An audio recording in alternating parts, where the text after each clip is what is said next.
It may seem like Apple is behind the competition a lot of the time. The company appeared to be slow to developments like widgets, bezel-less displays with camera notches and screens with high refresh rates.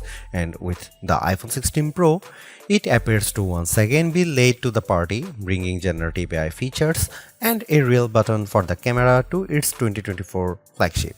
But if you will allow me to play therapist for a moment, I think it's not that Apple is slow, I think Apple is cautious, perhaps overly so. Caution on its own isn't a bad trait, in fact, it could be considered thoughtful rather than rushed to the cutting edge with its peers. Apple delivers, usually finding a slightly different approach that is often an improvement on what's out there. Just look at the Vision Pro headset or Apple Silicon, or even the iPod, the iPad, and the AirPods, which were far from the first of their kind when they launched. With the iPhone 16 Pro, the focus is on cameras and Apple Intelligence. The problem is Apple Intelligence isn't quite here yet. We can test some features in the developer beta that's currently available, but that's not necessarily the same as the experience the public will get when the update rolls out in October.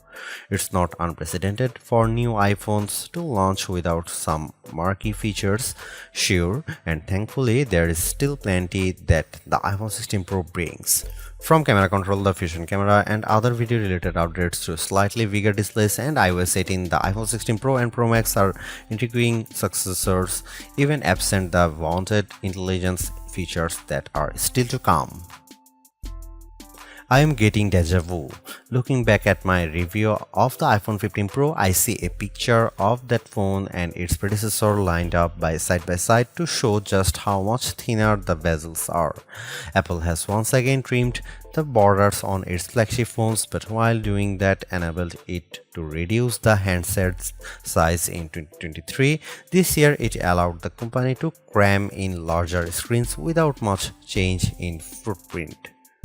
The iPhone 16 Pro and Pro Max displays have increased in size from 6.1 inches and 6.7 inches up to 6.3 inches and 6.9 inches respectively. Both handsets have grown ever so slightly too, by just under 1mm in width and about 3mm in height.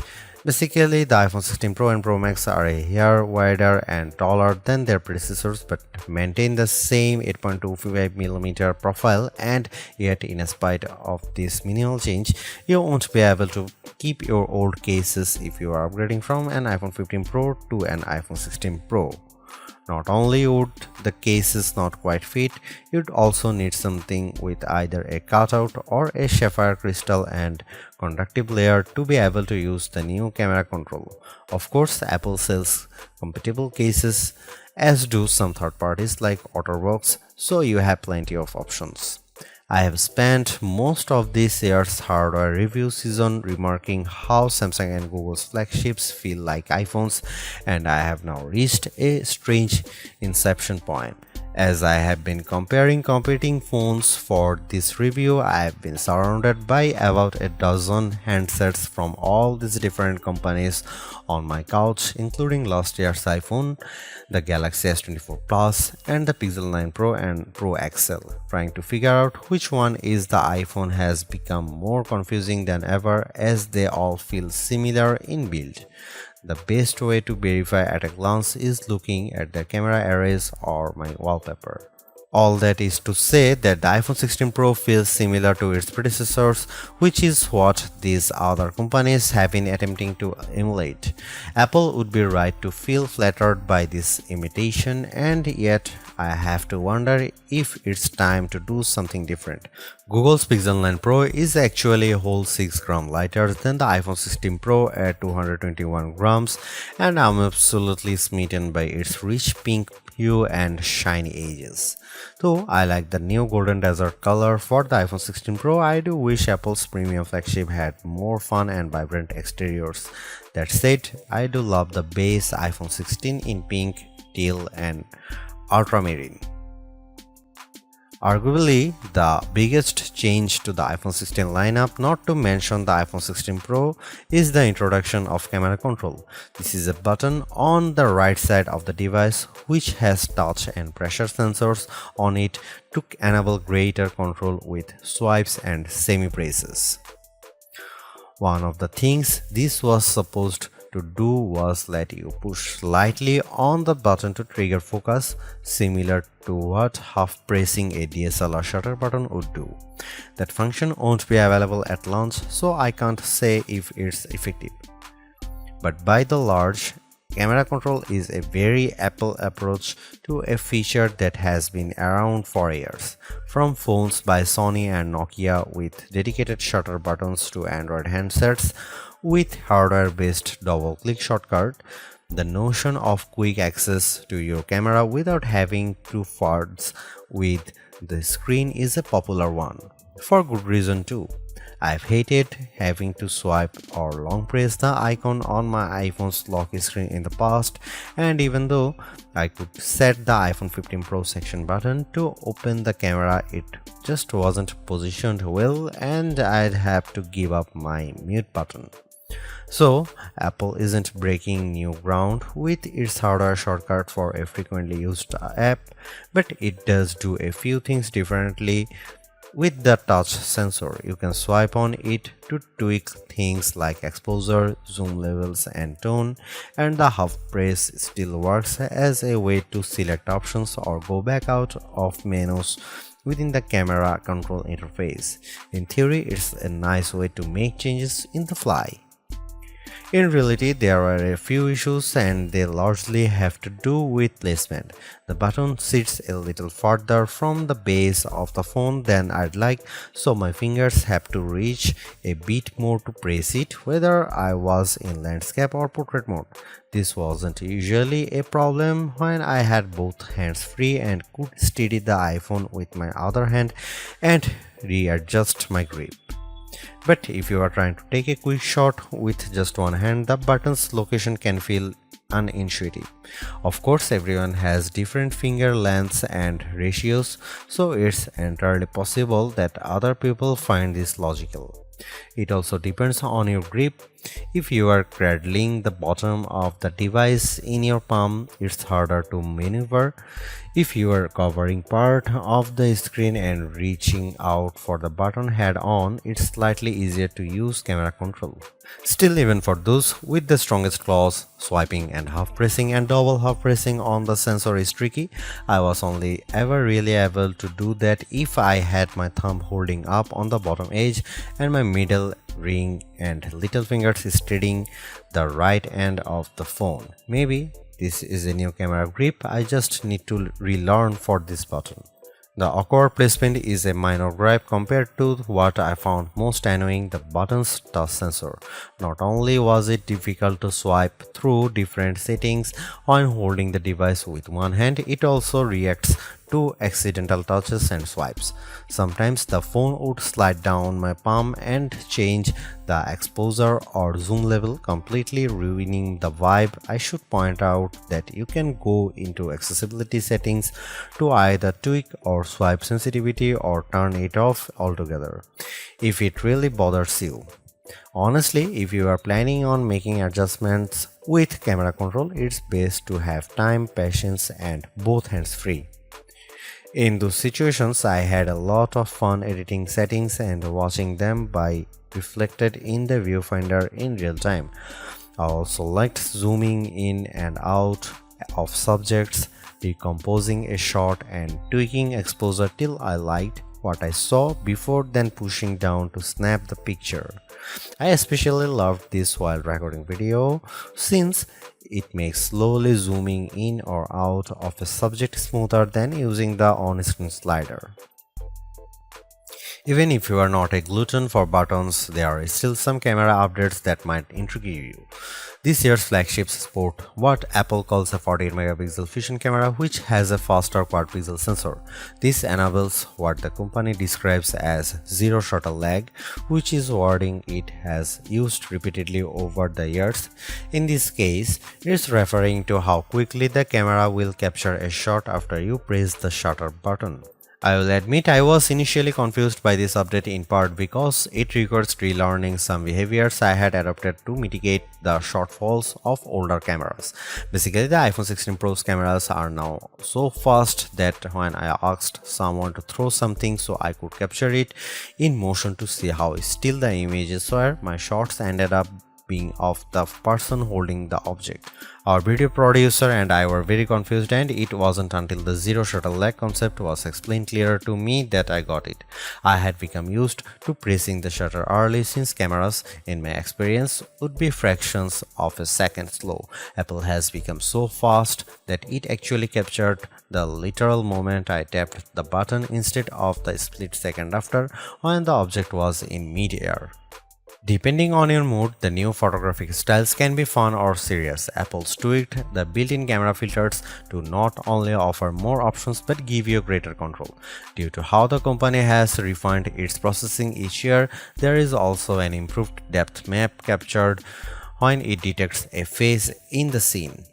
This, combined with a greater focus on color science around skin tone, has led to what might be my favorite new iPhone 16 feature.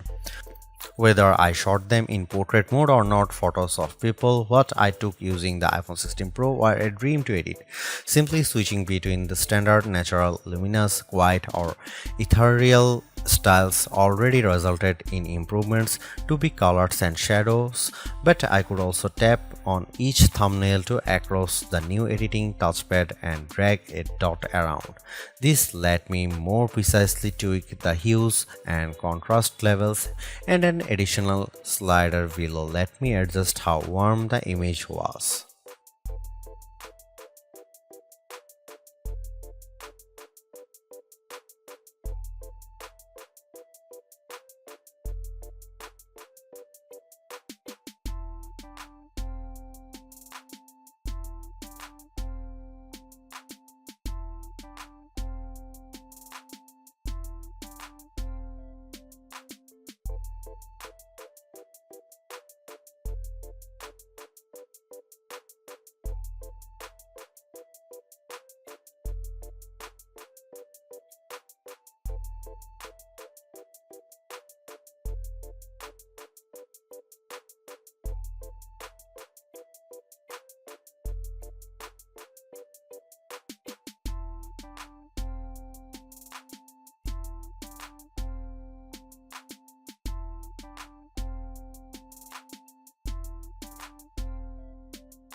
It's been about 2 months since the public beta for iOS 18 was released, and it was nice to get a taste of upcoming features like the new customizable home pages, expanded tap back reactions, and the redesigned Photos app.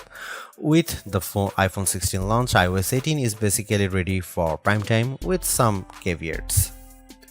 This year, more than ever, it's hard to figure out what's coming to your iPhone and what isn't. With the release of Apple Intelligence slated for October, features like writing tools, cleanup for photos, and the redesigned Siri won't be ready till next month, and even then, your non-Pro iPhone 15 won't be compatible. Plus, some features that were teased at WWDC like Genmoji still haven't been added to the iOS 18.1 developer beta, which is where most Apple Intelligence features have been arriving as a preview for app makers. Within the iPhone 16 lineup too, there are things coming only to the Pro models like multi-layer recording in voice memos. It's confusing and can make choosing your iPhone a trickier decision, but for this review at least, the iPhone 16 Pro and Pro Max are getting everything. I cannot wait to try out multi-track recording in voice memos, and I hope Apple sees this yearning as a sign that it should bring this to more devices. It was nice to get time with iOS 18 even in the absence of Apple Intelligence. Honestly, I'm not even sure I'd like those features that much. In a similar way, Gemini AI was nice on Pixel 9 Pro series but didn't feel like must-haves. Some of the new iOS 18 touches I noticed immediately are the refreshed control center, which took some getting used to as I had to relearn how to swipe back to the home page since there are more pages to scroll through now. I especially enjoyed seeing the new little chat bubble appears on my voice recordings, indicating that a transcript had been generated for them, and though I haven't exchanged messages with Android toting friends yet, I'm glad to see RCS support is finally live this week. Though I was excited for the new custom routes tool in Maps, I struggle to actually create them. You can set your start and end points and have the app close the loop for you, or just tap landmarks or points on the map to get the route to basically connect the dots. Unfortunately, no matter how many times I tried to get the route to cut through a building where I knew a pedestrian walkway existed, Maps reinstated me at every turn, forcing the route to go through more established paths instead. It's not unreasonable, but certainly not the open world route creation feature I was envisioning. The best thing about iOS 18 and also some new features in the iPhone 16 lineup is the customizability. I do appreciate that if you don't like something, you can usually turn it off. With the new ability to place apps outside of a rigid grid, you can now lay your home screen out just the way you like. The redesigned Photos app lets you create and pin collections so you can more easily find the pictures most important to you. And again, I'm glad Apple is giving people the option to turn off camera control altogether or adjust its sensitivity. The iPhone 16 Pro and Pro Max are powered by Apple's A18 Pro chip, which are built on second generation 3nm technology and a new architecture with smaller, faster transistors. All this is meant to deliver unprecedented efficiency according to Apple's press release. Some small software glitches aside, I have never run into slowdown on the iPhone 16 Pro, but I was certainly surprised by the smaller handset's battery life. In general, the iPhone 16 Pro would barely last a full day, which is reminiscent of the iPhone 15 Pro too. It's worth noting that before this review, I was primarily using an iPhone 15 Pro Max as my daily driver, which usually gets through a day and a half with no problem, so the drop in endurance is even more pronounced for me. Most days, I'd pick up the iPhone 16 Pro at about 9 am and would get to about 9 pm before getting low battery alerts. If I started the day a bit later, closer to 11 am, for instance, I got to 1 am before the iPhone 16 Pro ran completely dry. On Sunday, I unplugged the iPhone at about 9:30 am and was shocked on the train home to get a warning that remaining power was at just 20%. It was only 6:50 pm. And the night had barely just started. You'll significantly better battery life on the iPhone 16 Pro Max, which delivers the same almost 2-day runtime as its predecessor. And sure, a phone with a smaller battery not lasting as long makes mathematical sense.